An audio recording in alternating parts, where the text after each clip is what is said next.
নমস্কার। আজকে আমি বানাচ্ছি চিংড়ি মাছের মালাইকারি।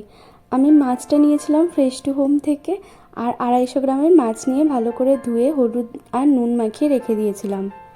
250 গ্রাম দুজন খাওয়ার জন্য একটা পেঁয়াজ, একটুখানি নারকেল আর দুটো লঙ্কা নিয়েছিলাম, যেটা আমি এই গ্রাইন্ডার ওয়ান্ডার শেফ দিয়ে গ্রাইন্ড করে নিয়েছিলাম। আর খুবই মিহি করে পেঁয়াজ আর নারকেলটাকে গ্রাইন্ড করে আমি রেখে দিয়েছি।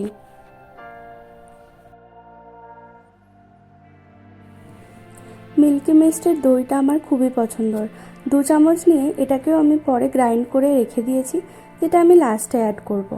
এখানে আছে লঙ্কা গুঁড়ো, হলুদ গুঁড়ো, গরম মশলা, একটু আদা বাটা আর গোটা গরম মশলা। মাছগুলোকে আমি ভাজতে দিয়েছি 5 মিনিটের জন্য।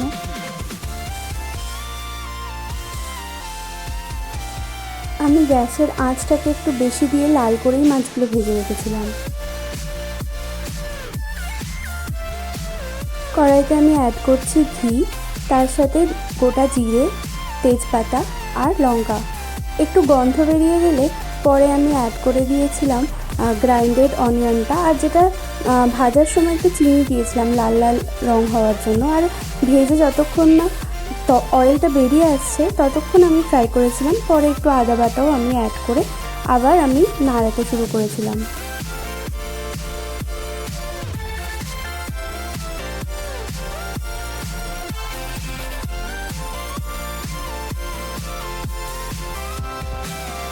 অ্যাড করলাম লঙ্কা গুঁড়ো, হলুদ গুঁড়ো, গরম মশলা, আর আমি একটু লো ফ্লেমে এটাকে আস্তে আস্তে নাড়াতে শুরু করেছিলাম।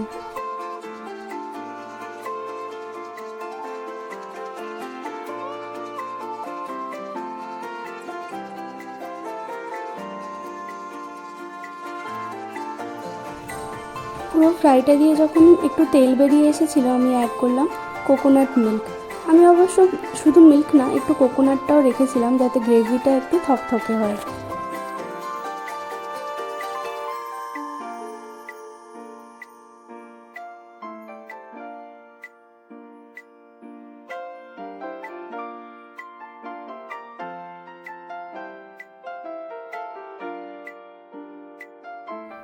মশলাটা কষানোর পর লো ফ্লেমে আমি 2 চামচ দই অ্যাড করে আবার কষিয়েছিলাম, আর কিছুক্ষণ পরে দেখি এই অবস্থাতে আছে।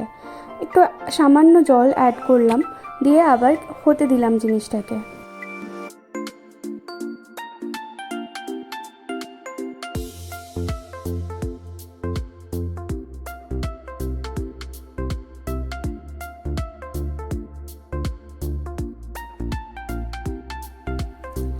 ভালো করে মশলাটা যখন হয়ে এসেছে, আপনি দেখতেই পাচ্ছেন কি সুন্দর একটা কালার। আমি ভাজা মাছগুলো এর ভেতরে দিয়ে কিছুক্ষণ ভাজা মাছটাকে নাড়াচাড়া করে আমি 5-7 মিনিটের জন্য ঢেকে রেখে দিয়েছিলাম।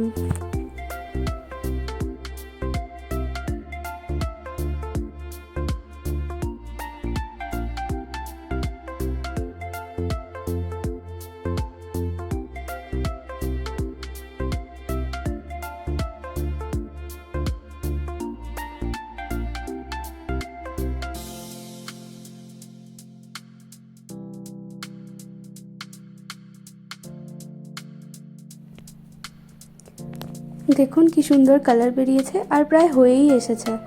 তো এই দেখলেন তো কিভাবে চটজলদিতে 30 মিনিটসে চিংড়ি মাছের মালাইকারি তৈরি হয়ে যায়।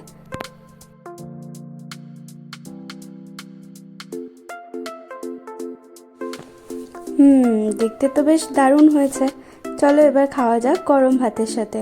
আমি গরম ভাতের সাথে এটা পরিবেশন করেছিলাম, আর খেতে সুপারব হয়েছিল।